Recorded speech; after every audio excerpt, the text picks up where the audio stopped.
the mechanism of action of hormonal contraception. In this presentation, I'll discuss the effectiveness, mechanisms, and risks of the different forms of contraception. I want to focus on the term mechanisms for a moment. The term pregnancy has traditionally, and by scientific terms, been defined as beginning at conception. That is, the fertilization of the ovum by a sperm.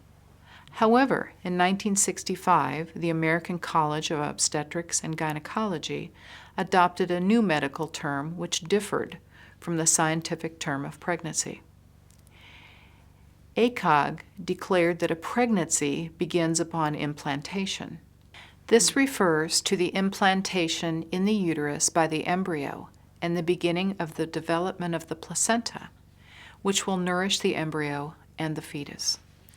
But implantation occurs approximately 10 days after conception, and so, with this new definition in 1965, ACOG's position has been that a woman is not pregnant for the first 10 days after a new and distinct human being is in her body.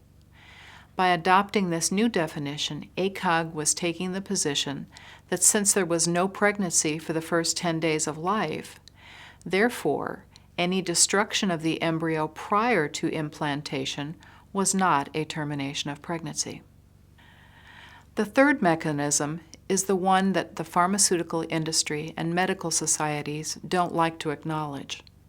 When contraception fails and a new life has begun, these products act as abortifacients by thinning the lining of the uterus and thereby preventing the implantation and growth of the embryo. This causes the embryo to die. I reject the ACOG definition. This impacts on the analysis of the mechanism of the contraceptive. A contraceptive is defined as an agent that prevents conception. A contraceptive does not terminate an embryo.